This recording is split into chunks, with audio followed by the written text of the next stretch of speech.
Pilkada Kabupaten Kaimana dalam pelaksanaan untuk setiap 5 tahun, di mana melibatkan seluruh elemen masyarakat, yaitu 84 kampung dan kurang lebih 60 RT yang ada di Kabupaten Kaimana.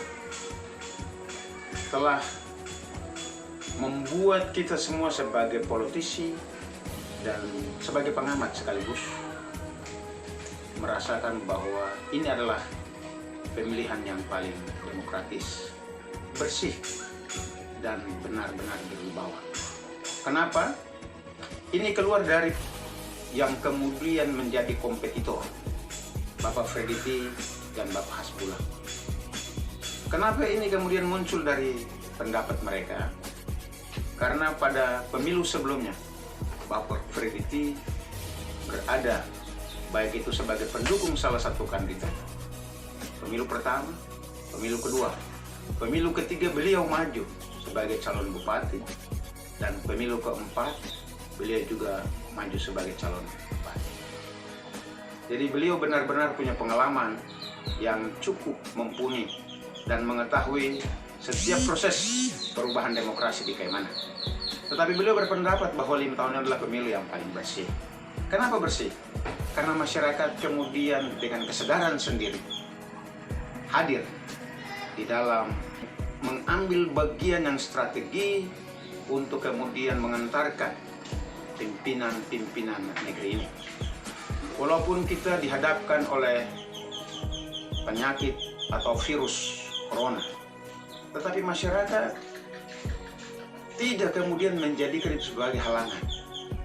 Dan kemudian beliau sendiri menyatakan bahwa pemilu satu kali ini peran masyarakat sangat penting, karena beliau tidak mengeluarkan dana yang begitu besar, tidak seperti baik sebagai memberikan dukungan kepada calon kandidat maupun sebagai peserta pada 5 tahun yang lalu. Berbeda sekali dengan 5 tahun ini. Oleh karena itu, saya berpendapat bahwa kesadaran masyarakat Kabupaten Kaimana terhadap pentingnya demokrasi dan pentingnya pilkada sudah sangat amat tinggi. Oleh karena itu, saya menyampaikan terima kasih, penghargaan yang sebesar-besarnya kepada seluruh masyarakat Kabupaten Kaimana yang mendiami 84 kampung dan kurang lebih 60 RT yang ada di kota Kaimana, atas peran serta dalam memberikan dukungan untuk kita memilih pemimpin terbaik di negeri ini. Sekali lagi, lebih khusus kepada yang memilih Bapak Freddy dan Bapak Hasbullah sebagai ketua tim 100, saya menyampaikan terima kasih, karena Anda punya harga, Anda berharga, dan Anda tidak bisa disentuh dengan uang. Terima kasih.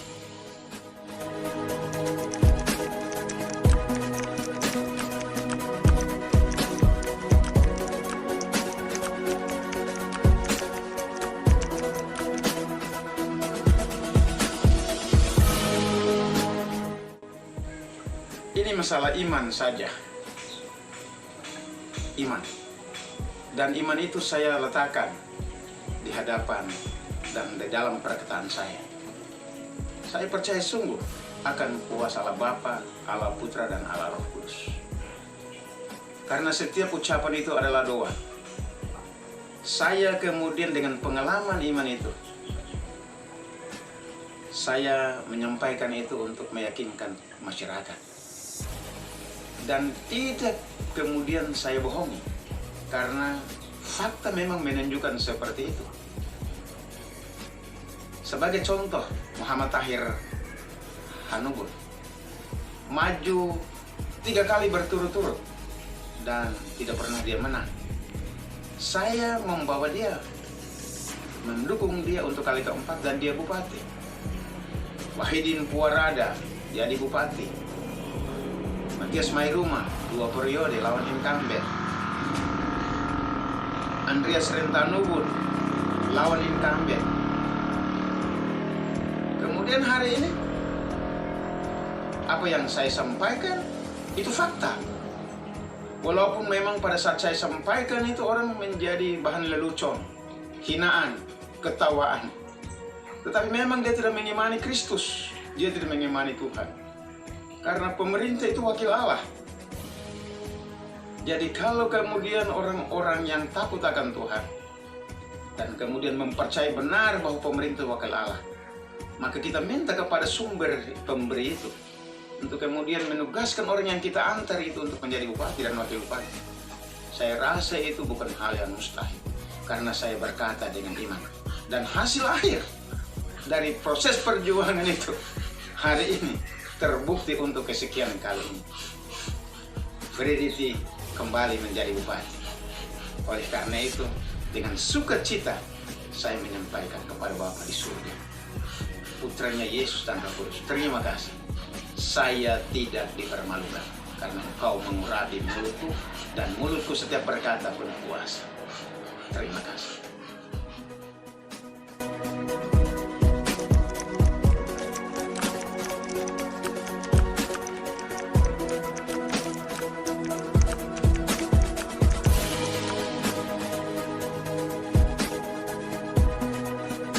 Alasan gampang saja, karena pemerintah daerah menggunakan momen pengumuman itu atau menjadikan itu sebagai kedok untuk kemudian memelihara konstituen dengan memastikan bahwa siapa yang bekerja untuk mereka pasti akan lulus.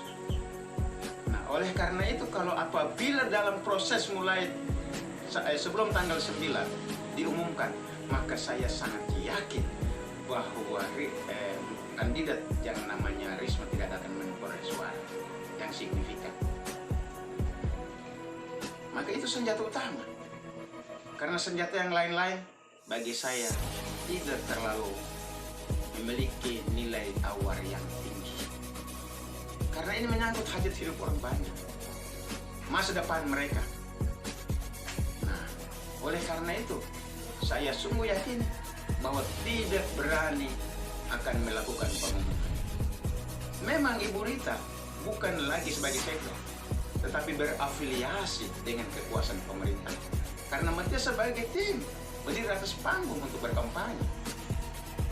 Dan itu bukan hal biasa, sudah biasa di mana-mana, baik itu pemilihan DPR maupun pada saat pemilihan bupati. Dan anak kecil pun pasti tahu, tanpa saya menyampaikan, anak kecil pun tahu. Dan terbukti apa yang saya sampaikan menjadi bukti sampai tanggal 9 tidak ada pengumuman. Tetapi saya sayangkan, ini piring makan orang. Negara sudah memberikan peluang. Negara sudah memberikan peluang sebesar-besarnya untuk kabupaten ini, masyarakat kita bisa memperoleh pekerjaan. Apabila ini tidak diumumkan, maka ini kerugian. Negara hadir untuk membohongi. Yang hadir itu siapa? Pasti bupatinya yang membohongi rakyat. Jadi saya sarankan, ini saran sebagai warga negara yang baik, saya minta agar segera diumumkan. Karena kesian, orang menunggu itu melelahkan. Supaya semuanya menjadi jelas, pemerintah hadir sebagai pelayan, bukan untuk wilayah. Saya berharap pada saat pengumuman, mari kita jaga keamanan supaya aman. Yang sudah dijanjikan kalau anakmu tidak lolos, jangan sakit hati. Karena kita sudah jelaskan dari panggung ke panggung. Supaya tinggalkan. Tetapi tidak mau, terimalah hasil itu. Menjadi kedok untuk Natal dan Tahun Baru tahun ini. Dengan kekecewaan. Karena saya pastikan, engkau sudah dijanjikan, tapi anakmu pasti tidak lolos. Sekian, terima kasih.